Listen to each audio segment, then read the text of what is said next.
AJ ನ್ಯೂಸ್ಗೆ ಸ್ವಾಗತ. ಮನುಷ್ಯ ಸದಾಕಾಲ ದುಡಿಮೆಯನ್ನ ನಂಬಬೇಕು ಹಾಗೂ ಅದರಂತೆ ಬದುಕಬೇಕು. ಕಾಯಕದ ಜೊತೆ ಆಧ್ಯಾತ್ಮಿಕ ಚಿಂತನೆ ಮುಖ್ಯವಾಗಿದೆ ಅಂತ ಅಬಕಾರಿ ಸಿಪಿಐ ರಮೇಶ್ ಅಗಡಿ ಹೇಳಿದ್ದಾರೆ. ತಾಲೂಕಿನ ತುಮ್ಮರಗುದ್ದಿ ಗ್ರಾಮದಲ್ಲಿ ಹುಣ್ಣಿಮೆ ಪ್ರಯುಕ್ತವಾಗಿ ಜರುಗಿದ ಶ್ರೀ ಅಗ್ರಮ ದೇವಿ ದೇವಸ್ಥಾನದಲ್ಲಿ ಜರುಗಿದ 55ನೇ ಶಿವಾನುಭವ ಕಾರ್ಯಕ್ರಮದ ಅಧ್ಯಕ್ಷತೆ ವಹಿಸಿ ಮಾತನಾಡಿದರು. ನಮ್ಮ ಗ್ರಾಮ ಇತರೆ ಗ್ರಾಮಕ್ಕಿಂತಲೂ ಪ್ರತಿ ಹಂತದಲ್ಲಿ ಉತ್ತಮವಾಗಿದೆ. ನಮ್ಮ ಗ್ರಾಮದ ಮಕ್ಕಳು ವಿದ್ಯಾವಂತರಾಗಬೇಕು. ಕೃಷಿಯಲ್ಲಿ ನಮ್ಮ ಗ್ರಾಮದಲ್ಲಿ ಮುಂದುವರೆದಿದೆ. ಎಲ್ಲರೂ ಕೂಡ ಸರ್ಕಾರಿ ಕೆಲಸವನ್ನೇ ನಂಬಬಾರದು, ಕೃಷಿಯನ್ನ ನಂಬಬೇಕು. ಮುಂದೊಂದು ದಿನ ರೈತ ಯುಗ ಬರಲಿದೆ. ಸರ್ಕಾರಿ ನೌಕರಿಗಿಂತ ರೈತನಿಗೆ ಬೆಲೆ ಬರುತ್ತೆ. ಪ್ರತಿಯೊಬ್ಬರು ಕೂಡ ತಮ್ಮ ಮನೆಯಲ್ಲಿ ದೇಶೀಯ ತಳಿಯ ಹಸುಗಳನ್ನ ಸಾಕಾಣಿಕೆ ಮಾಡಬೇಕು. ಇದರಿಂದ ಮನೆ ಮನಸ್ಸು ಅತ್ಯಂತ ಶುದ್ಧವಾಗಿರುತ್ತೆ.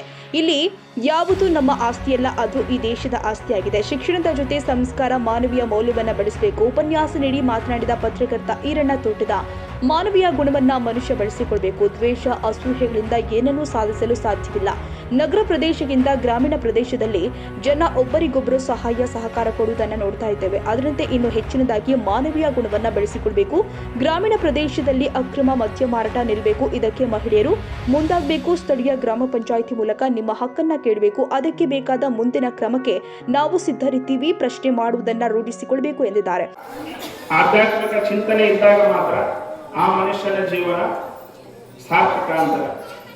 ಹೇಗೆ ನಾವು ಹಿಂದೆ ಯಾವುದು ಶರಣೆಯರ ಕಾಲ, ಅವಾಗ 12ನೇ ಶತಮಾನ ಆಗಲಿ, ಅದರ ನಂತರದ ಕಾಲವನ್ನ ಈಗಿನ ಟೆಲಿವಿಷನ್ ಯುಗ ಅಲ್ಲ, ಇದು ಸ್ಯಾಟಲೈಟ್ ಯುಗ. ಇದು ಸ್ಯಾಟಲೈಟ್ ಯುಗದಲ್ಲಿ ನಾವು ಇವತ್ತಿಗೂ ಶಿವಾನುಭವ ಕಾರ್ಯಕ್ರಮ ನಮ್ಮೂರಲ್ಲಿ ಹಮ್ಮಿಕೊಂಡಿದ್ದೀವಿ.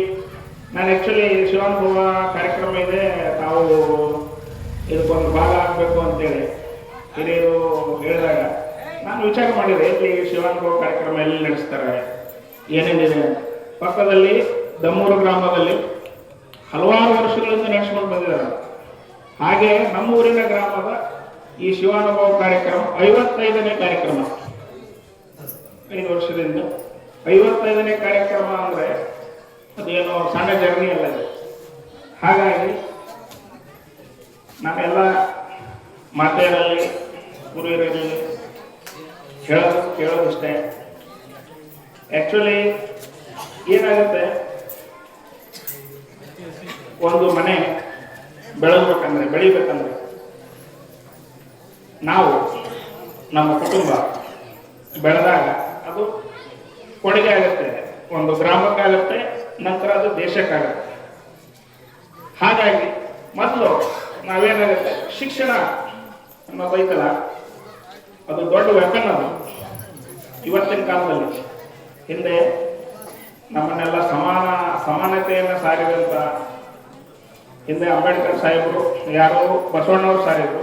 ನಂತರ ಅಂಬೇಡ್ಕರ್ ಸಾಹೇಬರು ಏನು ಮಾಡಿದರು, ಸಮಾನತೆಯನ್ನು ಏನ್ ಮೂಲಕ ಸಾರಿದ್ರು, ಶಿಕ್ಷಣದ ಮೂಲಕನೇ ಸಾರಿದ್ರು. ಹಾಗಾಗಿ ನಾ ಇವತ್ತು ಹೇಳ್ತಾ ಇರ್ತೀನಿ, ನಮ್ಮೂರಲ್ಲಿ ಪ್ರತಿಭಾ ಪುರಸ್ಕಾರ ನಾನು ಕೇಳ್ತಾ ಇದ್ದೆ. ಯುವಕರು ತಮ್ಮ ಪ್ರಾಣವನ್ನು ಕಳೆದುಕೊಂಡಿರ್ತಕ್ಕಂಥ ಪರಿಸ್ಥಿತಿ ನಾವೆಲ್ಲರೂ ನೋಡಿನಿ. ಅದಕ್ಕೆ ಇಂತಹ ಶಿವಾನುಭವ ಗೋಷ್ಠಿಯ ಕಾರ್ಯಕ್ರಮಗಳ ನಡೀಬೇಕು. ಜನರಿಗೆ, ಅದರಲ್ಲಿ ವಿಶೇಷವಾಗಿ ಯುವಕರಿಗೆ ಅರಿವು ಏನಾಗುತ್ತೆ. ಶಿವಾನುಭವ ಗೋಷ್ಠಿ ಅಂತಂದು ಏನು ಕಾರ್ಯಕ್ರಮ ನಡೆಯುತ್ತಾವಲ್ಲ, ಅಂತ ಅದ್ದೂರಿ ಕಾರ್ಯಕ್ರಮ ಆಗತೈತಿ.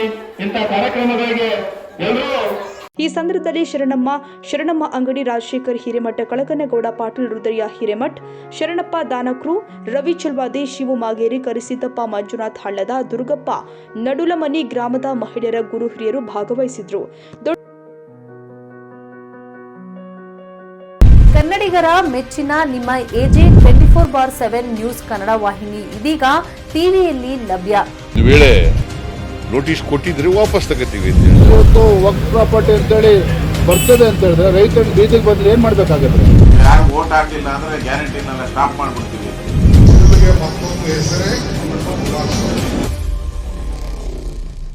ಕರ್ನಾಟಕ ಮತ್ತು ದೇಶ ವಿದೇಶ 360 ಡಿಗ್ರಿ ಸುದ್ದಿ ಹಾಗೂ ಉತ್ತರ ಕರ್ನಾಟಕ, ಬೆಳಗಾವಿ, ಬಾಗಲಕೋಟೆ, ಧಾರವಾಡ, ಹಾವೇರಿ, ಗದಗ, ಬಿಜಾಪುರ ಜಿಲ್ಲೆಯ ಕ್ಷಣದ ವಿವರವನ್ನ ಪಡೆಯುವುದಕ್ಕೆ ಎಜೆ 24/7 ನ್ಯೂಸ್ ಕನ್ನಡ ವಾಹಿನಿಯನ್ನ ಲೈಕ್ ಮಾಡಿ, ವಿಡಿಯೋಗಳನ್ನ ಶೇರ್ ಮಾಡಿ, ಕಮೆಂಟ್ ಮಾಡುವ ಮೂಲಕ ನಮ್ಮ ವಾಹಿನಿಗೆ ಸಹಕಾರ ನೀಡಿ ಮತ್ತು ಚಾನೆಲ್ ಅನ್ನ ಸಬ್ಸ್ಕ್ರೈಬ್ ಮಾಡಿ.